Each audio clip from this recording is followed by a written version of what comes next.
اللہ رب العزت نے ارشاد فرمایا وَلَقَدْ نَصَرَكُمُ اللَّهُ بِبَدْرٍ وَأَنْتُمْ أَذِلَّةٌ۔ اللہ رب العزت نے غزوہ بدر میں شریک مسلمانوں کی مدد کی، حالانکہ وہ ظاہری طور پر کمزور تھے۔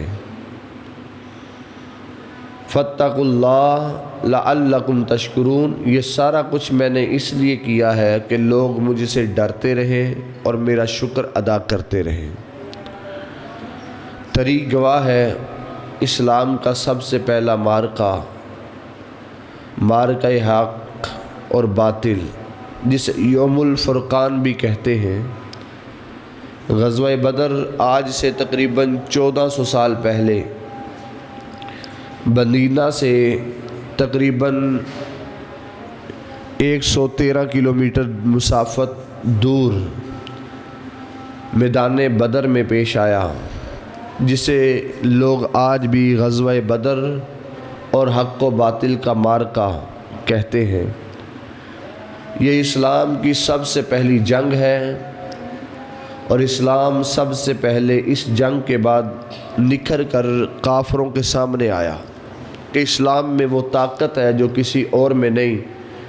اقبال نے کہا نا، مومن ہو تو بے تیغ بھی لڑتا ہے سپاہی، کافر ہے تو کرتا ہے شمشیر پہ بھروسہ۔ انہوں نے بھروسہ کیا اپنے جنگی سامان پر، اپنی دولت پر، اپنی زیریں، اونٹ اور گھوڑوں پہ، تلوار اور نیزوں پہ انہیں بھروسہ کیا، لیکن ایمان والوں کا بھروسہ تلوار نہیں ہے، نیزہ نہیں ہے، ان کا بھروسہ یا خدا کی ذات ہے یا مصطفیٰ کی ذات ہے۔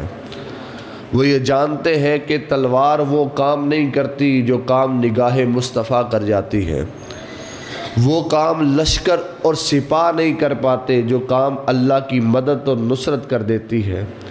پھر ان کا یہ عزم اور استقلال ایسا مضبوط ہوا کہ روح زمین نے دیکھا کہ جب وہ بغیر ساز و سامان کے جنگ کے لیے نکل آئے، پھر اللہ نے آسمان سے ان کی مدد کے لیے فرشتے بھی اتارے۔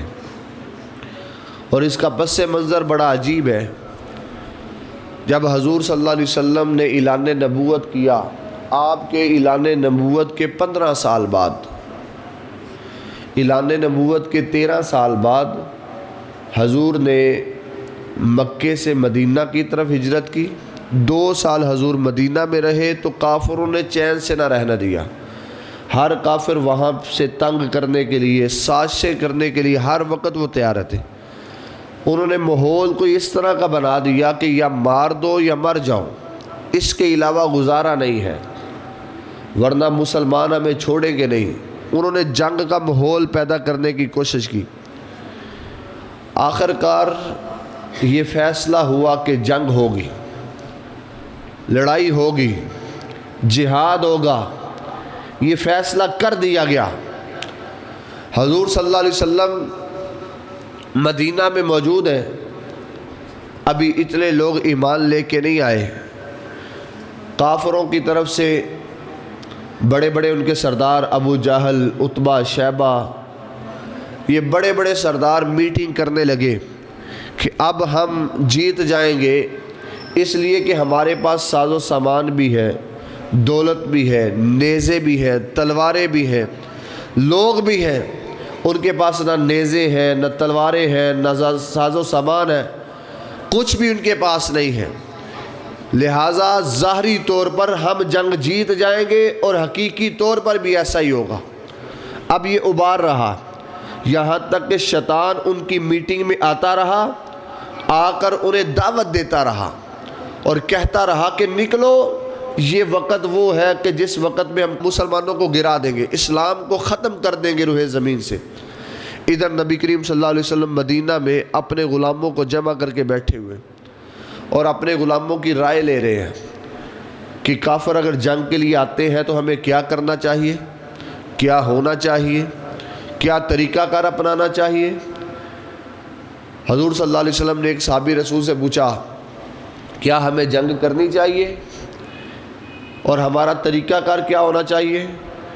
تو حضرت مقداد رضی اللہ تعالیٰ عنہ کھڑے ہوئے، عرض کی، یا رسول اللہ صلی اللہ علیہ وسلم، ہم قوم موسیٰ نہیں ہیں کہ جب جنگ اور جہاد کا وقت آئے تو قوم موسیٰ یہ کہے کہ فَاذْهَبْ أَنْتَ وَرَبُّكَ فَقَاتِلَا إِنَّا هَاهُنَا قَاعِدُونَ، اے موسیٰ تو اور تیرا رب لڑے، ہم نہیں لڑیں گے۔ ہم قوم موسیٰ نہیں، ہم امت ہیں تاجدار عرب و عجم کی، ہم ماننے والے ہیں سید الانبیاء کے۔ ہمیں پتہ ہے کہ بچ گئے غازی، مر گئے شہید، ہمیں وہ زندگی بعد میں ملے گی جس زندگی کا انتظار ہم کر رہے ہیں۔ یہ زندگی ہمیشہ رہنے والی نہیں ہے، ہمیشہ رہنے والی وہ زندگی ہے جو حضور کے قدموں پہ قربان ہو جائے، ہم یہ جانتے ہیں۔ اور حضرت مقداد کہنے لگے ہم قوم موسیٰ نہیں کہ نبی کو چھوڑ کے بھاگ جائیں، ہم امت محمدی ہیں، ہم اپنے آخری سانس تک دین کا بھی پہرا دیں گے، آپ کا بھی پہرا دیں گے۔ آپ بڑے خوش ہوئے۔ اتنی دیر میں حضرت سعد رضی اللہ تعالیٰ کھڑے ہوئے، سعد بن معاذ، وہ کہنے لگے یا رسول اللہ صلی اللہ علیہ وسلم یہ جہاد کی آپ بات کرتے ہیں، یہ جان دینے کی آپ بات کرتے ہیں، یا رسول اللہ اگر آپ کا حکم ہو ہم سمندر کے اندر گھوڑوں کو دوڑا دیں، چھلانگیں لگا دیں، اگر آپ کا حکم ہو ہم پتھروں کے ساتھ ٹکرے لگا دیں، یہ انسان کیا چیز ہے؟ یہ کیا سمجھتا ہے کہ ہم جیت جائیں گے؟ یا رسول اللہ صلی اللہ علیہ وسلم ہم کبھی بھی کافروں سے ڈرنے والے نہیں ہیں، ہم ایمانی طاقت رکھتے ہیں، ایمانی جذبہ رکھتے ہیں، اس لیے ہم کافروں سے ڈرنے والے نہیں۔ نبی کریم صلی اللہ علیہ وسلم بڑے خوش ہوئے۔ حضور صلی اللہ علیہ وسلم نے قافلے کو تیار کیا۔ ان میں سے ایک واقعہ بڑا عجیب اس قافلے کو تیار کرتے ہوئے رونما ہوا، معاذ اور معوذ کا۔ یہ دو ننھے منھے بچے ہیں، حضور کی بارگاہ میں تشریف لائے، یا رسول اللہ ہم بھی جہاد کے لیے جانا چاہتے ہیں۔ حضور نے فرمایا تمہاری عمر اتنی نہیں ہے، تم چھوٹے ہو۔ کہا یا رسول اللہ ہم عمر میں چھوٹے ہیں لیکن جذبے ہمارے بڑے ہیں، ہم جذبوں کے لحاظ سے جوان ہیں اور ہم سب سے افضل ہوں شاید جذبوں کے لحاظ سے۔ حضور صلی اللہ علیہ وسلم نے فرمایا چلو بڑے کو لے چلتے ہیں۔ چھوٹا کہنے لگا یا رسول اللہ میں اس سے بھی طاقتور ہوں، مجھے بھی لے چلو۔ حضور نے فرمایا اگر تم اس سے طاقتور ہو تو کشتی کرنی پڑے گی، جو جیت گیا اسے لے چلیں گے۔ اب جب کشتی ہوئی، بڑا ویسے ہی بڑا تھا، وہ عمر میں بھی بڑا، زور میں بھی بڑا، طاقت میں بھی بڑا تھا، لیکن جب چھوٹے کے ساتھ کشتی ہوئی تو چھوٹے نے کان میں کہا کہ بڑے تیری سلیکشن ہو چکی ہے، تجھے تو حضور لے کے جائیں گے، جو زبان حضور نے کر دی وہ کر دی، تجھے لے کے جائیں گے، لیکن اگر تو میرا بڑا بھائی ہے۔ تو اس نے کان میں یہ بات کی کہ مجھے اپنی چھاتی پہ چڑھا دے تاکہ میں بھی جنگ میں چلا جاؤں۔ بڑے نے اسی طرح کیا۔ اللہ کے رسول صلی اللہ علیہ وسلم نے ان کی یہ باتیں اور منظر دیکھ کر بڑے خوش ہوئے۔ حضور نے دونوں کو جہاد کے لیے تیار کروا دیا۔ اب یہ قافلہ رواں دواں ہے۔ آسمان فلک نے دیکھا کہ 313 کا قافلہ ہے، جن کے پاس صرف 2 گھوڑے ہیں، صرف 2 گھوڑے، 70 اونٹ ہیں، اور اس کے علاوہ 6 زرے آر تلواریں ہیں۔ اس کے علاوہ کچھ بھی نہیں ہے، سارے ننگے بدن، صرف ازار ستر چھپانے کا لباس ہے، باقی ننگا جسم ہے۔ رمضان کا مہینہ ہے، یہ قافلہ نکل چکا ہے۔ آسمان فلک نے دیکھا اور چیخیں مار دی، کہا یا اللہ یہ وہ لوگ ہیں جو تیرے دین کو آگے لے کے چل رہے ہیں، اگر روح زمین پر یہ لوگ نہ رہے تو دین ختم ہو جائے گا۔ ادھر سے شیطان ان کو تسلی اور تشفی دے رہا ہے، دلاسا دے رہا ہے، اور ان کی پشت پہ ہاتھ پھیر رہا ہے، آج موقع ہے۔ ان کے پاس ساز و سامان نہیں، کافروں کے پاس اس وقت 300 گھوڑے، 700 اونٹ تھے، ہر ایک سواری پہ تھا، اور ان کے پاس زیریں بھی تھی، تلواریں بھی تھی، نیزے بھی تھے، سارا ساز و سامان تھا۔ وہ کافر کہنے لگا کہ آج ہمارے پاس ساز و سامان بھی ہے، لوگ بھی زیادہ ہیں، گھوڑے بھی زیادہ ہیں، تلواریں بھی زیادہ ہیں، زیریں بھی زیادہ ہیں، اونٹ بھی زیادہ ہیں، ہم یہاں سے نکلیں گے، ہمیں دیکھ کر وہ بھاگ جائیں گے، وہ ہمارا مقابلہ نہیں کر پائیں گے۔ انہیں کیا پتا یہ وہ لوگ ہیں حضرت خالد بن ولید کی قیادت میں 60 آدمی نکلے، 60 لاکھ کا مقابلہ کرتے ہیں اور ہو کے جنگ جیت کے واپس آ جاتے ہیں۔ حضرت عمر کہتے ہیں خالد یہ تم کیا کرتے ہو، لوگوں کو مروانا چاہتے ہو؟ تو آپ نے بڑا پیارا جواب دیتے ہوئے کہا کم من فیۃ قلیلۃ غلبت فیۃ کثیرۃ باذن اللہ۔ اللہ کا کلام کہتا ہے بہت دفعہ اس طرح ہوا کہ تھوڑے لوگ لیکن ایمان میں مضبوط ہے، اللہ زیادہ لوگوں پر انہیں غلبہ عطا فرما دیتا۔ میں یہ چیک کرتا ہوں وہ ہم ہیں یا کوئی اور، میں اس لیے تھوڑے لوگ لے کے جاتا ہوں، جب واپس آ جاتا ہوں تو پتہ چلتا ہے یہ قرآن ہمارے بارے میں نازل ہوا ہے، ہم ہی وہ لوگ ہیں جو ایمان والے ہیں۔ ایمانی جذبہ اور حرارت، کافر کو پتہ ہے مر گئے ختم، لیکن مومن کو پتہ ہے مر گئے ہمیشہ کی زندگی میں چلے گئے، بچ گئے غازی مر گئے شہید، اس کے لیے دونوں انعام ہیں۔ اس لیے کافر نے تسلی اور تشفی دی، قافلہ مکے سے روانہ ہوا، ادھر مسلمان مدینے سے روانہ ہوئے۔ رستے میں جب قافلہ غزوہ بدر کی فضاؤں میں پہنچا نا تو وہاں پر فیصلہ ہوا کہ جو چھوٹے بچے ہیں انہیں باہر نکال دیا جائے۔ ان چھوٹوں بچوں میں سے حضرت سعد بن ابی وقاص رضی اللہ تعالیٰ عنہ بھی تھے، جو رشتے میں حضور کے ماموں لگتے تھے دور دراز سے۔ حضرت سعد بن ابی وقاص یہ 16 سال ان کی عمر ہے۔ اللہ کے رسول صلی اللہ علیہ وسلم نے فرمایا کہ چھوٹے بچے جو ہیں وہ سائڈ پہ کر دیے جائیں۔ حضرت سعد بن ابی وقاص کہنے لگے یا رسول اللہ صلی اللہ علیہ وسلم میری عمر کو نہ دیکھیں، میرے جذبے کو دیکھیں۔ پھر حضرت سعد بن ابی وقاص نے وہ جذبہ پیش کیا کہ ساری تاریخ گواہ ہے، جو بھی حضور کے پاس آیا اس نے کہا یا رسول اللہ فدا کا ابی و امی یا رسول اللہ، فدا کا ابی و امی یا رسول اللہ۔ جس صحابی نے کہا حضور آپ پر میرے والدین قربان ہو، لیکن جب جنگ میں سعد بن ابی وقاص گئے آپ کی تیر اندازی دیکھ کر اللہ کے رسول نے کہا فدا کا ابی و امی یا سعد، اے سعد تجھ پر میرے والدین قربان ہو، یہ اللہ کا رسول کہہ رہا آپ کی تیر اندازی کو دیکھ کر۔ اور اس وقت عمر کا لحاظ نہیں، اس وقت جذبے کا لحاظ تھا۔ صحابہ کے اندر وہ جذبہ اور ایمانی حرارت ذات مصطفیٰ نے پیدا کر دی کہ انہیں مرنے کا خوف ہی نہیں رہا۔ آج کی تاریخ میں آپ دیکھیں کہ جو بندہ جہاد میں بات کرتا ہے اس کی آواز پر لاکھوں لوگ کٹنے کے لیے تیار ہو جاتے ہیں۔ اگر اس کی زبان میں اتنی تاثیر ہے تو ذات مصطفیٰ کی زبان میں کتنی تاثیر ہوگی۔ تو اس لیے نبی کریم صلی اللہ علیہ وسلم نے تبلیغ کی، انہیں سمجھایا۔ وہ لوگ جہاد کے لیے نکلے اور بغیر ساز و سامان کے نکلے، تعداد میں بھی کم، سامان میں بھی کم۔ جہاں پر پڑاؤ کیا وہ جگہ ریتلی جگہ تھی۔ اب جانتے ہیں ریتلی جگہ پر چلنا دشوار ہوتا ہے، اور جہاں پر کافروں کا قافلہ ٹھہرا وہ جگہ سخت تھی، اور سخت زمین پہ چلنا اور دوڑنا آسان ہے انسان کے لیے۔ اللہ رب العزت نے اونٹ کے قدم نرم بنائے ہیں، یہ ریتلی زمین پہ چلتا ہے، اور جن جانوروں کے قدم سخت ہیں وہ سخت زمین پہ چلتے ہیں، اور ان کے لیے وہاں پہ چلنا دشوار نہیں ہوتا۔ مسلمان ان کی جو جگہ تھی وہ ریتلی جگہ تھی، وہاں پر قدم جو ہے وہ اندر دس جاتے تھے، چلنا دشوار تھا۔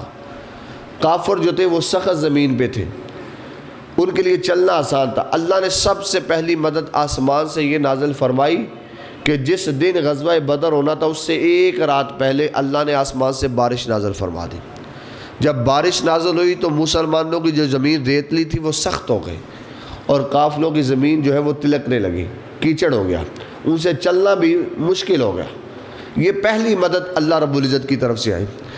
پھر یہ صفیں جب باندھی گئی، ادھر کافر ہے، جب اگلے دن معرکہ شروع ہونے لگا تو شیطان ان کو ورغلا رہا ہے۔ وہ ورغلا کہتا ہے آگے بڑھو، انہیں قتل کرو۔ وہ آگے بڑھنے کی دعوت دے رہے ہیں، لیکن اسے کیا پتا کہ شیطان آپ جانتے ہیں آسمان سے آیا ہے، اس کی فرشتوں سے شناسائی ہے، اس نے فرشتوں کو دیکھا ہے، اس کے اندر رہا ہے، اللہ نے یہ اسے طاقت دی ہے، آج بھی یہ دیکھتا ہے۔ ہوا یوں غزوہ بدر میں جب شیطان آگے آگے ہے اور سب کو دعوت دے رہا ہے آگے آؤ آگے آؤ آگے آؤ، بعض روایت میں تھا سراقہ بن مالک کی جو ہے وہ شکل میں شیطان آیا، بعد میں یہ صحابی رسول ہوئے، ان کی شکل میں شیطان آیا اور اس نے آ کر کہا آگے بڑھو آگے بڑھو۔ اور سب جانتے تھے یہ شیطان ہے، یہ ہمیں آگے بڑھنے کی دعوت دے رہا ہے۔ لیکن جب شیطان نے دیکھا نا کہ میں آگے بڑھنے کی دعوت دے رہا ہوں، لیکن آسمان سے کیا اترتا ہے، اَن یمدکم ربکم بثلاثۃ آلاف من الملائکۃ منزلین، اللہ رب العزت 3000 فرشتوں کا لشکر آسمان سے اتار رہا، وہ شیطان دیکھ رہا ہے۔ پھر شیطان کہتا ہے اللہ رب العزت نے کیا کیا، اَن یمدکم ربکم بخمسۃ آلاف من الملائکۃ مسومین، پھر 5000 فرشتوں کا لشکر آسمان سے آیا۔ اور پھر شیطان نے جب آسمان سے فرشتوں کا نزول دیکھا نا، شیطان پیچھے بھاگنے لگا، وہ صفے چیرتا ہوا کافروں سے پیچھے نکلا۔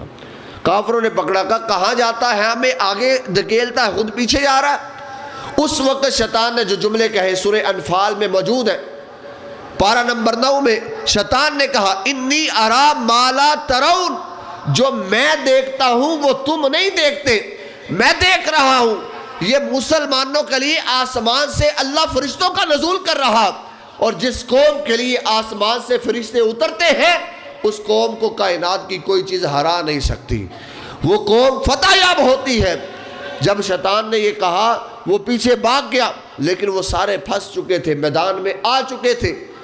پھر وہ انہوں نے جہاد کرنا شروع کیا۔ نبی کریم صلی اللہ علیہ وسلم اپنے کمرے میں ہیں جو غزوہ بدر میں آپ کو دیا گیا خیمہ، آپ اس خیمے کے اندر سجدہ ریز ہیں، اللہ کی بارگاہ میں دعا کر رہے ہیں، آنکھوں سے آنسو جاری ہیں۔ یار غار حضرت ابوبکر صدیق آگے بڑھے، کہا یا رسول اللہ سر اٹھائیے، اللہ آپ کو رسوا نہیں کرے گا، اللہ آپ کی مدد فرمائے گا۔ نبی کریم صلی اللہ علیہ وسلم نے جب سر اٹھایا تو آپ کی آنکھوں سے آنسو جاری تھے، اور حضور کی زبان پہ جو الفاظ تھے اللہ کی بارگاہ میں عرض کرتے ہوئے کہا یا اللہ اگر آج یہ 313 یہ کل اسلام ہے، یہ کیا ہے، سارے کا سارا اسلام ہے، اور 1000 جو کافر ہیں وہ سارے کا سارا کفر ہے، سارے کے سارے اسلام کا سارے کے سارے کفر کے ساتھ مقابلہ ہے، اگر یہ 313 آج باقی نہ بچے تو قیامت تک تیرا نام لینے والا کوئی باقی نہیں بچے گا، اور روح زمین پر جو سجدوں کی لذت ہے وہ ختم ہو جائے گی، مساجد میں سپیکروں پر شہادت کی جو گواہی ہے وہ ختم ہو جائے گی، تیرا نام لینے والا باقی نہیں بچے گا۔ یا اللہ اگر 313 نہ بچے تو کوئی باقی نہیں بچے گا۔ ذات مصطفیٰ نے دعا کی، اللہ رب العزت نے آسمان سے فرشتوں کا نزول فرما دیا، آسمان سے جوک در جوک فرشتے اترے، شیطان دیکھ کر بھاگ گیا، قافلہ آگے بڑھا، یہاں تک کہ یہ حق و باطل کی جنگ ہوئی، لڑتے لڑتے یہ جنگ عروج پر پہنچی، اور جن کے پاس سامان نہیں تھا، صرف 2 گھوڑے 70 اونٹ تھے، اور جن کے پاس 300 گھوڑے 700 اونٹ تھے، ان کے ساتھ مقابلہ ہو رہا ہے، اور ان کے پاس ہر ایک کے پاس زیرہ اور تلوار ہے، مسلمانوں کے پاس صرف 2 زیرے 8 تلواریں ہیں۔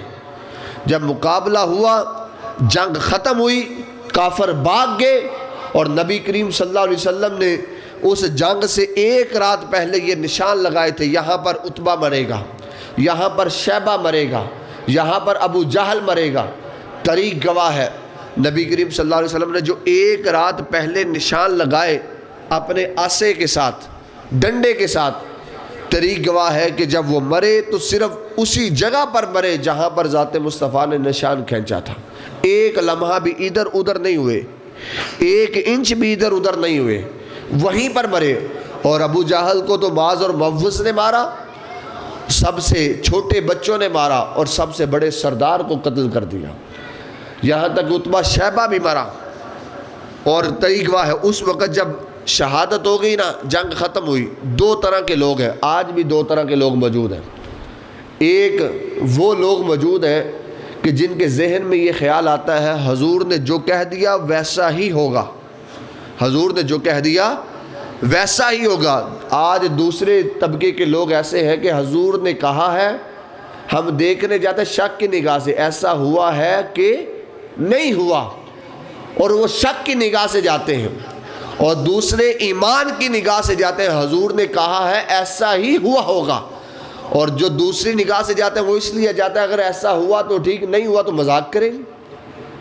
اب ذات مصطفیٰ کے علم کو دیکھیں، ایک رات پہلے حضور نے، اب جنگ میں بگدڑ مر جاتی ہے، پتہ نہیں کون کہاں پہ جاتا ہے، کون کہاں پہ جاتا ہے، لیکن ذات مصطفیٰ کو اللہ نے پہلے ہی خبر دے دی کہ یہاں پر فلاں مرے گا، حضور نے نشان لگا دی۔ یہ حضور کے علم غیب پہ بھی دلیل ہے۔ پھر اس کے بعد جب جنگ ختم ہوئی، نبی کریم صلی اللہ علیہ وسلم نے سارے کفار کو ایک کنویں کے اندر گرا دیا، 70 کافر مرے، 70 ہی قید ہوئے، مسلمان بعض میں 12، بعض روایات میں 14 مسلمان جو ہے وہ شہید ہوئے، جن میں سے 6 مہاجر تھے، 8 انصار تھے، کل 14 مسلمان شہید ہوئے۔ کافروں میں سے 70 ان کے واصل جہنم ہوئے، 70 ہی قید ہوئے۔ جو واصل جہنم ہوئے نا، سب کو حضور نے کنویں میں ڈال دیا، کنویں کے اندر پھینک کر حضور نے وہاں پہ صدا دی، کہا جو اللہ نے تمہارے ساتھ وعدہ کیا پورا کر دیا ہے۔ آیت عمر فاروق پیچھے کھڑے ہیں۔ آج لوگ کہتے ہیں مردے سنتے نہیں ہیں، مردوں کو کیا پتا کہ کیا بات ہو رہی ہے، مردے وہ نہیں، مردے ہم ہیں، ہم ان کی نہیں سنتے، وہ ہماری سنتے ہیں۔ کیا آپ جب قبرستان میں جاتے ہیں تو قبرستان کے کونے پہ کیا کہتے ہیں؟ السلام علیکم یا اہل القبور۔ سلام اس کو کہی جاتی ہے جو زندہ ہو، جو سنتا ہو، جو جواب دیتا ہو۔ اب قبر کے ایک کنارے پہ آپ سلام کہیں تو آخری قبر تک تمہاری آواز پہنچ جاتی ہے، وہ سلام کا جواب بھی دیتا ہے، وہ ہماری سنتا ہے، ہم اس کی نہیں سنتے۔ اس کا مطلب ہے مردے ہم ہیں، وہ نہیں ہیں، اس لیے کہ وہ ہماری سن رہے ہیں۔ اور اس لیے حضور نے فرمایا جب مردے کو دفن کر کے تم واپس پلٹتے ہو نا، قرأ نعالہم، مردہ تمہارے جوتوں کی آہٹ کو بھی سنتا ہے، تمہارے جوتے کی آواز کو بھی سنتا ہے، اس کی سماعت اتنی تیز ہوتی ہے۔ اور ہمارا یہ نظریہ اور عقیدہ ہے کہ ہر بندہ اپنی قبر میں زندہ ہے، ہوا وہ کافر ہے یا مسلمان، کوئی بھی ہے۔ نیک بندوں کی بات تو بڑی اعلیٰ ہے، شہیدوں کے بارے میں تو اللہ نے کہا ان کے بارے میں تم یہ بھی گمان بھی نہ کرو کہ وہ مردہ ہے، یعنی گمان سے بھی منع کیا گیا کہ تمہارے ذہن کے کسی کنارے میں یہ بات نہ آئے کہ شہید مر گیا ہے، یہ بات نہ آئے، بلکہ شہید زندہ ہے، ان کی زندگی کی تمہیں خبر ہی نہیں، شعور ہی نہیں ہے۔ میں کہتا ہوں جس نبی کی خاطر کٹنے والے کی زندگی کا کوئی اندازہ نہیں لگا سکتا، تو اس نبی کی اپنی زندگی کا اندازہ کوئی کیسے لگا سکتا ہے؟ اللہ نے اس نبی کو کیسی زندگی اور کیسا مقام دے رکھا ہوگا۔ اور ہمارا یہ عقیدہ ہے کہ ہر بندہ اپنی قبر میں زندہ ہوا، وہ کافر ہے یا مسلمان۔ اگر وہ زندہ نہیں تو کافر کو عذاب کیا مردے کو ہو رہا ہے؟ عذاب تو اسے ہوتا ہے جو زندہ ہو۔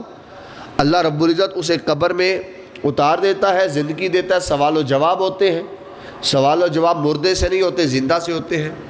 جب سوالوں میں کامیابی ہو تو اس کی قبر کا ایک حصہ جنت کی طرف کھول دیا جاتا ہے، ٹھنڈی ہوائیں آتی ہیں وہاں سے۔ اگر وہ گناہ گار ہو تو اس کی قبر کو جہنم کی طرف کھول دیا جاتا ہے اور اسے عذاب میں مبتلا کر دیا جاتا ہے۔ تو اگر وہ مر گیا ہے تو عذاب کس کو ہو رہا ہے؟ اگر وہ مر گیا ہے تو جنت کس کے لیے کھولی جا رہی ہے؟ حضور صلی اللہ علیہ وسلم نے وہ کنویں میں ڈالے ہوئے کافروں سے مخاطب ہو کر کہا کافروں بتاؤ جو اللہ نے تمہارے ساتھ وعدہ کیا پورا کر دیا؟ حضرت عمر فاروق نے ذات مصطفیٰ سے اسی وقت سوال کرتے ہوئے کہا یا رسول اللہ یہ کافر سنتے ہیں؟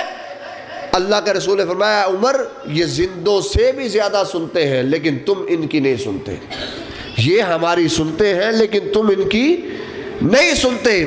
اس لیے اگر کوئی مر جاتا ہے وہ کافر ہو یا مسلمان ہو اپنی قبر میں زندہ ہے۔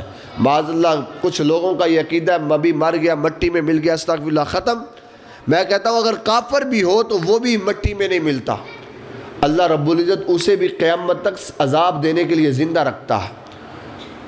یہاں تک کہ یہ جنگ جب ختم ہوئی قیدیوں کو لے کر مسلمان مدینے کی طرف روانہ ہے، کافر کفر سارے کا سارا ہار گیا، اسلام سارے کے سارا جیت گیا۔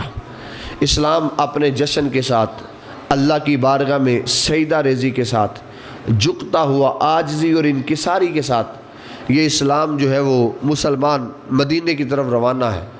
نبی کریم صلی اللہ علیہ وسلم نے جو 70 آدمی قید ہوئے، ان قیدیوں کو اس وقت کوئی اتنا مال تو نہیں تھا کہ ایک جگہ پہ رکھ کے سارے قیدیوں کو کھانا دیا جاتا، ایک روایت میں آتا ہے نبی کریم صلی اللہ علیہ وسلم نے چند صحابہ کی ڈیوٹی لگائی، ان کو اپنے گھروں میں لے جاؤ، انہیں وہاں پر باندھ بھی دو، کھانا بھی اچھا دو، انہیں کوئی اضافی تکلیف نہیں دینی۔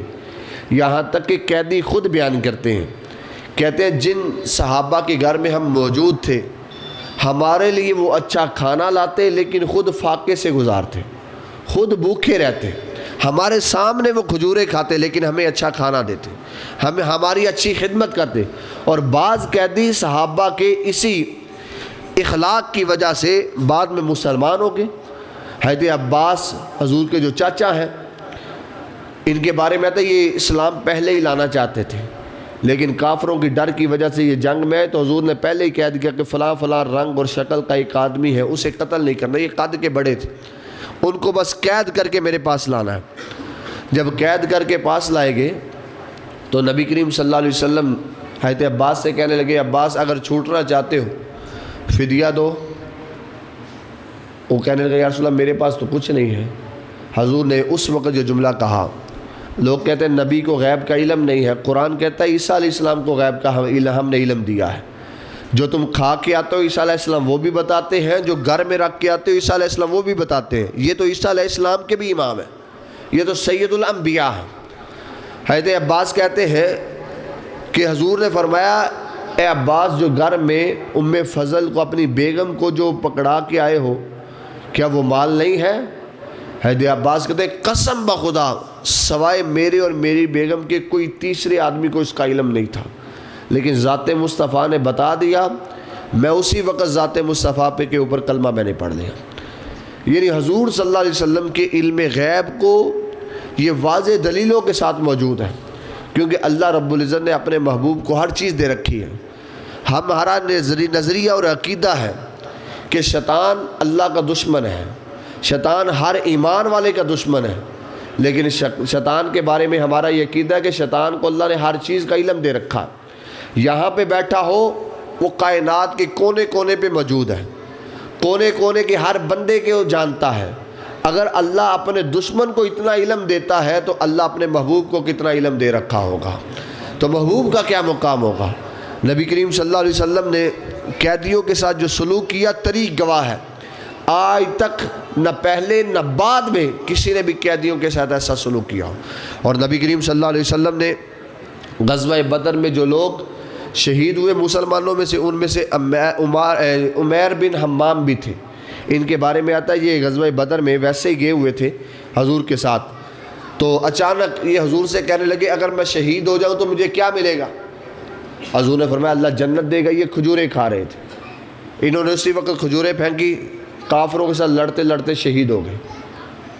اللہ کے رسول صلی اللہ علیہ وسلم نے فرمایا اللہ رب العزت نے اسے جنت عطا فرما دی ہے۔ ایک صحابی رسول آئے جنگ کے اندر، حضرت عکاشہ رضی اللہ تعالیٰ عنہ، کہنے لگے یا رسول اللہ صلی اللہ علیہ وسلم میرے ہاتھ میں تلوار ہے، کافروں سے لڑتے لڑتے تلوار ٹوٹ گئی ہے، اب میرے لیے کیا حکم ہے؟ اللہ کے رسول نے 2 چھڑیاں دی، یعنی 2 ڈنڈے دیے، کہا یہ لے جاؤ۔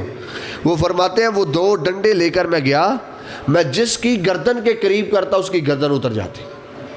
اللہ رب العزت غیبی مدد، وہ تلوار سے بھی تیز کام کرتے۔ حضرت عکاشہ رضی اللہ تعالیٰ فرماتے ہیں پھر وہ 2 عصے اور ڈنڈے میں نے ساری جنگوں میں استعمال کی، میں نے ساری زندگی پھر تلوار استعمال نہیں کی۔ غزوہ بدر کے بعد احد میں گیا تو وہی ڈنڈے لے کر، غزوہ حنین میں گیا تو وہی ڈنڈے لے کر، میں یہاں تک کہ فتح مکہ میں گیا تو وہی ڈنڈے، یہاں تک کہ حضور کے وصال کے بعد جنگ یمامہ میں گیا تو وہی 2 ڈنڈے لے کر، جب آپ شہید ہوئے تو وہی 2 ڈنڈے آپ کے ساتھ جو ہے وہ دفنا دیے گئے۔ یعنی نبی کریم صلی اللہ علیہ وسلم کو اللہ رب العزت نے وہ کمال دے رکھا ہے کہ کائنات کی ہر چیز آپ کے حکم کے تابع ہے اللہ کے بعد، کیونکہ اللہ نے آپ کو، حدیث میں آتا ہے نبی کریم صلی اللہ علیہ وسلم، آج لوگ معاذ اللہ نبی کو نور نہیں مانتے، یہ چھوٹے چھوٹے مسئلے ہیں، اور جس کے بارے میں پیر نصیر الدین نصیر صاحب فرماتے ہیں حاضر و ناظر نور و بشر غیب کو چھوڑ، شکر کر کے وہ تیرے عیبوں کو چھپائے ہوئے ہیں۔ یعنی حضور صلی اللہ علیہ وسلم کو اللہ نے وہ شان دے رکھی ہے کہ آپ دلوں کی کیفیات کو جانتے ہیں، وہ تیرے عیبوں کو ظاہر نہیں کر رہے، تیرے اوپر یہ احسان بڑا ہے حضور کا۔ حضور کی بارگاہ میں 2 صحابی رسول بیٹھے ہوئے، رات کا پچھلا پہر ہو گیا، اندھیرا چھا چکا ہے، ذات مصطفیٰ صلی اللہ علیہ وسلم کے سامنے وہ بیٹھے ہوئے، حضور صلی اللہ علیہ وسلم جب اپنے گھر میں جانے لگے تو وہ صحابی رسول کہنے لگے یا رسول اللہ اندھیرا بڑا ہے، ہمیں رستہ تلاش کرتے ہوئے پریشانی ہوگی، کوئی لائٹ بھی ہمارے پاس نہیں ہے، لائٹان بھی نہیں ہے، کوئی دیوا نہیں ہے ہم گھر میں جا سکیں۔ اللہ کے رسول کے پاس ایک عصا پڑا ہوا تھا، ڈنڈا پڑا ہوا تھا۔ اللہ کے رسول نے کہا کہ اس عصے کو لے جاؤ، یہ تمہارے لیے روشنی کرے گا۔ اللہ کے رسول نے اس ڈنڈے پہ اوپر ہاتھ پھیرا، جب ہاتھ پھیرا تو اس ڈنڈے کے اندر لائٹ آ گئی، 10 ہاتھ وہ لائٹ دور جاتی۔ صحابہ فرماتے ہیں ہم نے اس عصا کو لے کر باہر نکلے تو سارا ارد گرد ہمارا روشن ہو گیا۔ پھر جب ہم ایک جگہ پر پہنچے تو ایک صحابی کے رسول کا گھر اس طرف تھا، ایک کا گھر اس طرف تھا، یوں جا رہے ہیں ہم، اب ایک کا گھر اس طرف ہے، ایک کا گھر اس طرف ہے، عصا ایک ہے۔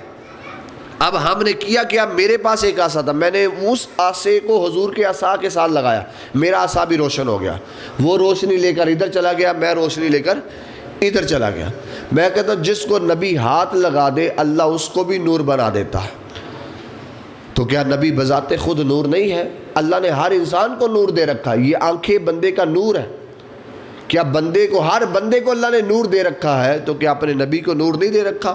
ہم یہاں سے نظر اٹھاتے ہیں آسمانوں تک پہنچ جاتی ہے، یہ روشنی ہے، یہ نور ہے، یہ ہمارے لیے۔ اس لیے ذات مصطفیٰ کی ذات وہ ذات ہے۔ اسلام کا سب سے پہلا معرکہ غزوہ بدر، یہ حق و باطل کا معرکہ ہے، یہ کفر اور اسلام کا معرکہ ہے، یہ مومن اور کافر کا معرکہ ہے۔ یہ اسلام اور کفر کے اندر امتیاز پیدا کرتا ہے، اور ان مسلمانوں نے ہمیں بتا دیا کہ مسلمان کسی سامان کا محتاج نہیں ہوتا۔ اگر ایمانی جذبہ ہو، ایمانی حرارت ہو اور حضور پر مر مٹنے کا جذبہ اگر پیدا ہو جائے، ذات مصطفیٰ کے فرامین پر عمل کرنے کا اگر جذبہ پیدا ہو جائے، یہ تلوار، نیزے، یہ زرے، یہ گھوڑے، یہ اونٹ، یہ ساز و سامان، یہ دولت، یہ کوئی کام نہیں کرتی۔ اگر کوئی چیز کام کرتی ہے وہ نگاہ مصطفیٰ کام کرتی ہے۔ اگر تلوار نہ ہو، نگاہ مصطفیٰ کا سہارا ہو تو وہ بندہ ساری دنیا کو فتح کر دیتا ہے۔ اور اس کے بارے میں اقبال کہتا ہے مومن ہو تو بے تیغ بھی لڑتا ہے سپاہی، کافر ہے تو کرتا ہے شمشیر پہ بھروسہ۔ ایمان والوں کا جذبہ حرارت، اور ان 14 صحابہ کی لاشیں جو غزوہ بدر میں گری، اور سب سے پہلا خون صحابہ نے دیا اسلام کی سربلندی کے لیے۔ اور ہم یہ کہتے ہیں ہمارا جو اسلام کا گلشن اور ہمارا اسلام کا جو درخت ہے، اس کی جڑوں میں جو خون ہے کسی عام آدمی کا خون نہیں، اس کی جڑوں میں خون نبی کے صحابہ کا خون ہے، اس کی جڑوں میں خون